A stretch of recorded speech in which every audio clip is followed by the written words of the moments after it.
पर अल्टीमेटली देश ये जानना चाह रहा है सुमन जी, इस देश के मिडिल क्लास का पैसा जो लूटा गया था, वो लूटा गया था वाधवंश द्वारा, HDIL कंपनी द्वारा। उस कंपनी ने जिसके साथ संजय राउत की बीवी की डीलिंग हुई थी, उसको 55 लाख रुपीस दिए। तो क्या संजय राउत जी इसके बारे में जानते थे, हाँ या ना? नमस्ते हिंदुस्तान। तो आज सुमन पांडे और पूरा परिवार देखेगा कि आज हमारे चैनल के साथ जुड़ रहे हैं प्रदीप भंडारी जी।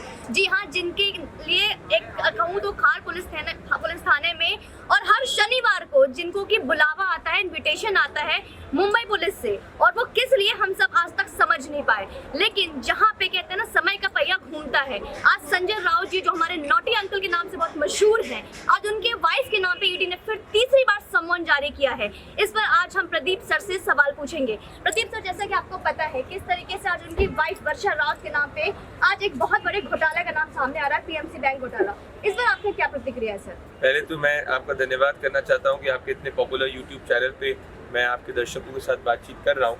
देखिए, ये बहुत बड़ा मामला है, और मामला इसीलिए है क्योंकि इस देश के इतिहास में अगर मिडिल क्लास की सबसे बड़ी लूट थी तो PMC बैंक की लूट थी, जिसमें 100 से ज़्यादा लोगों की जानें गई थी, जिसमें सीनियर सिटीजन जो था उनका पैसा था, 4300 करोड़ से ज़्यादा का स्कैम था। और इस पूरे स्कैम के जो किंगपिन थे वो वाधवंश थे, जिनकी कंपनी थी HDIL। अब उन वाधवंश ने 55 लाख रुपीस जो है वो दिए थे एक प्रवीण राउत और उनकी वाइफ को।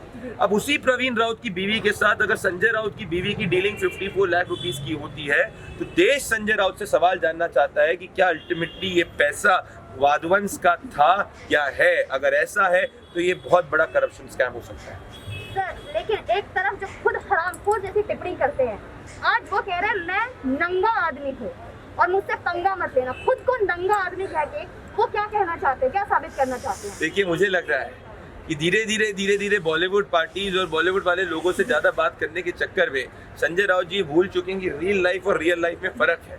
उनको लग रहा है कि पिक्चर चल रही है, इसीलिए उनकी जो भाषा शैली भी है वो कोई बॉलीवुड की पिक्चर जैसी मुझे लग रही है। भाई, अगर उनको लग रहा है कि वो एक खुली किताब है, तो मेरा सवाल है संजय राउत जी से कि उनकी बीवी ने पिछले समन्स में क्यों नहीं ईडी के पास है?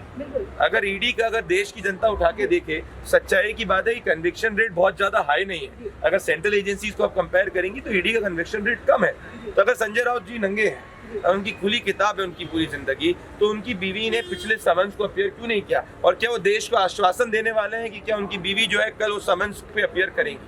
बिल्कुल। इसके अलावा एक चीज और सामने आ रही है सर, जहाँ पे वो इतने सालों से पहले नाम प्रताप सरनायक आया, इससे पहले माननीय हमारे चीफ मिनिस्टर उद्धव जी के घर में भी ये चीजें हमें देखने को मिली। इसके अलावा आज ये सब सामने जब खुल के आ रहे हैं, तो ये कहते हैं विपक्षी दल का एक बहुत बड़ी साजिश है, ये कहीं ना कहीं बीजेपी का एक बहुत बड़ा साजिश है। तो ये क्या ईडी और ये सब क्या चूहे बिल्ली का खेल बन गया? मुझे बताइए, मुझे समझ में नहीं आता। अनिल देशमुख जी जो महाराष्ट्र के गृह मंत्री है, वो कहते हैं कि जो केंद्र एजेंसी CBI है वो सुशांत सिंह राजपूत के केस में जल्द से जल्द अपनी रिपोर्ट दे कि सुशांत के साथ क्या हुआ।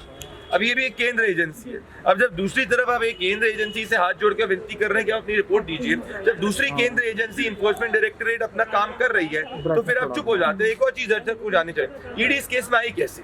ईडी इस केस में इसीलिए आई क्योंकि जो PMC बैंक का जो स्कैम जो था, वो मुंबई पुलिस, मतलब इन्हीं की मुंबई पुलिस के इकोनॉमिक ऑफेंसेस विंग ने एक FIR दर्ज की थी। उस FIR दर्ज करने के बाद में PMLA के अंदर ईडी आई। तो ईडी अपने आप नहीं आई, केंद्र सरकार ने नहीं बुलाया, क्योंकि मुंबई पुलिस ने जो इकोनॉमिक ऑफेंसेस विंग में जो FIR दर्ज की थी, उसके बाद PMLA के अंदर ईडी एक्शन कर रही है। तो ये कोई केंद्र सरकार के बुलावे से नहीं आया गया। लेकिन जहां देशमुख जी एक तरफ से CBI का रिपोर्ट मांग रहे हैं, वहीं आज वो ये कहते हुए नजर आए कि हमने अब डिसाइड कर लिया है कि मुंबई में किसी पर भी CBI एक्शन हमारे से पूछे बिना, हमारे परमिशन के बिना संभव नहीं है। तो क्या CBI अब उनका CBI ED ये सिस्टम किसके अंदर आती है? ये क्या समझाने की कोशिश कर रहे हैं? CBI की इंक्वायरी इनके परमिशन के बिना संभव नहीं है। इसके स्टेटमेंट का क्या कहना है?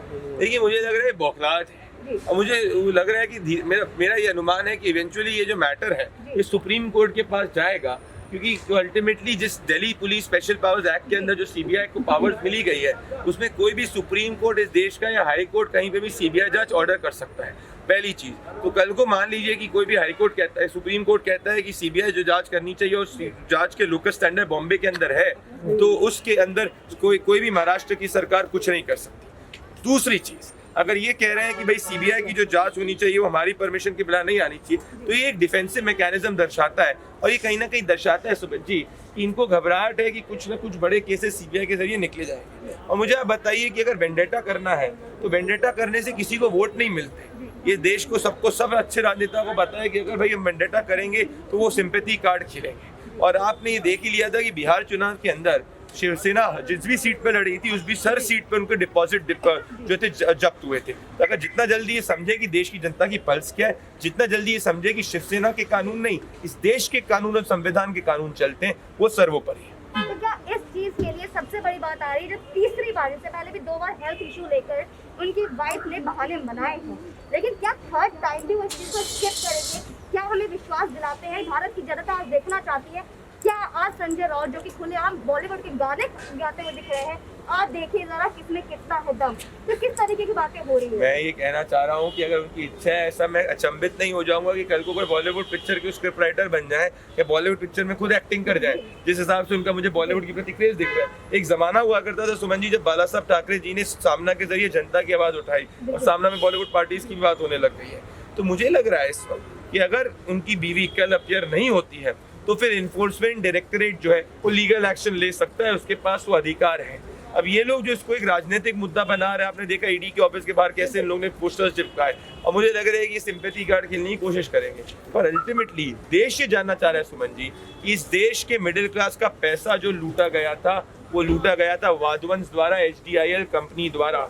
उस कंपनी ने जिसके साथ संजय राउत की बीवी की डीलिंग हुई थी उसको 55 लाख रुपीस दिए। तो क्या संजय राउत जी इसके बारे में जानते थे, हाँ या ना? बिल्कुल। और मैं कह रहा हूँ कि अगर मान लीजिए पता चल जाता है कि वाधवंश का पैसा था, तो क्या संजय राउत जी इस देश की जनता को आश्वासन देंगे कि वो 54 लाख रुपीस लौटा दिए जाएंगे? लेकिन अब तो उसके आई थिंक फ्लैट भी ले, जून में इन्होंने फ्लैट भी ले लिया है इसके।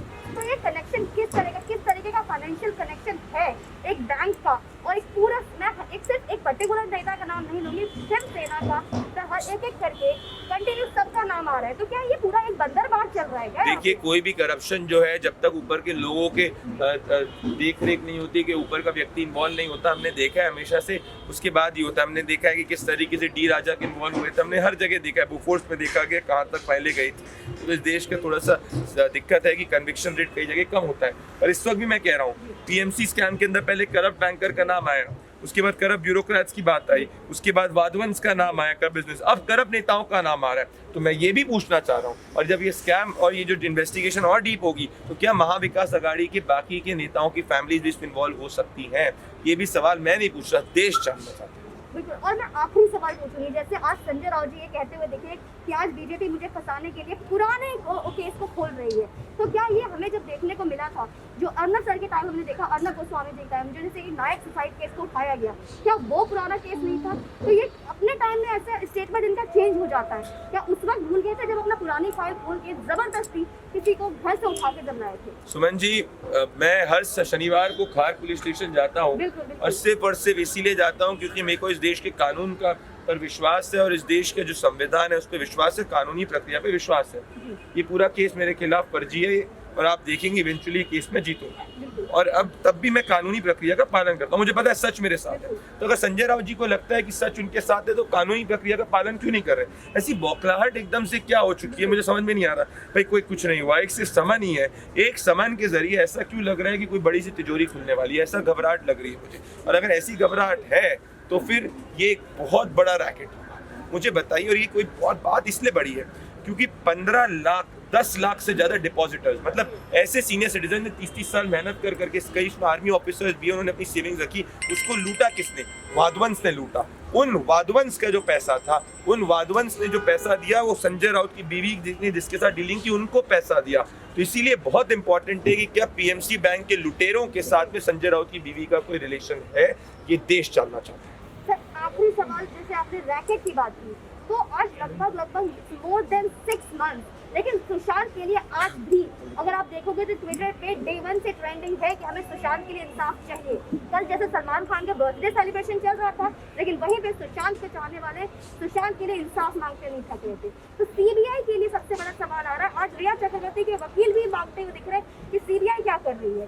तो इसमें बहुत बड़ा सवाल कि हमें इंसाफ कब मिलेगी? भारत की जनता जानना चाहती है कि आखिर सीबीआई कर क्या रही है। देखिए 100 से ज़्यादा एविडेंसेस मैंने पब्लिक डोमेन में रखे, मैंने रखे, अदब ने रखे, और उसके कारण जो हम लोग ने उत्पीड़न झेला वो झेला क्योंकि सत्य की लड़ाई है। पर इस वक्त बिल्कुल ये जायज़ सवाल, ये सिर्फ मेरा और आपका सवाल नहीं, देश की जनता का सवाल है कि सुशांत सिंह राजपूत के न्याय के लिए सीबीआई की मैं कहना चाहता हूँ कि ठीक है, इन्वेस्टिगेशन में समय लगता है, सुनंदा पुष्कर के अंदर भी 1 साल लग गया था, पर इस वक्त सीबीआई को एक पब्लिक स्टेटमेंट इशू करना चाहिए और ये बताना चाहिए कि इन्वेस्टिगेशन किस डायरेक्शन में जा रही है। क्योंकि कई लोग जो है कई गलत टिप्पणियां कर रहे हैं, कई झूठी टिप्पणियां कर रहे हैं। तो इस वक्त अगर सीबीआई जो एक प्रीमियर इन्वेस्टिगेशन एजेंसी है, larger interest of public interest के अंदर, in the interest of law, क्योंकि कहा जाता है ना, it is just not that justice has to be done but justice should perceive to be done.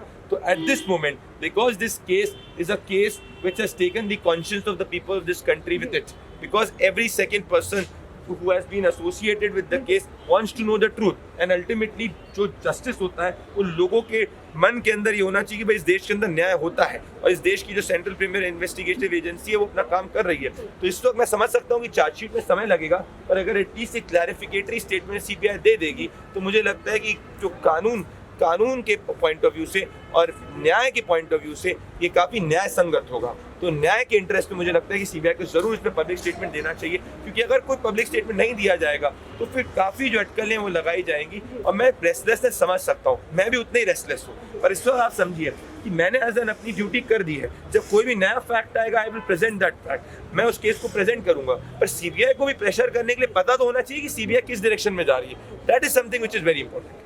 Thank you so much sir. तो अभी हमने देखा किस तरीके से आज प्रदीप सर, जिन्होंने शुरू से डे 1 से ग्राउंड पे रहकर रिपोर्टिंग की, और इनके साथ साथ रिपब्लिक के साथ साथ इनका खुद का चैनल है, he is the founder of Jan Ki Baat, if I am not wrong sir, right?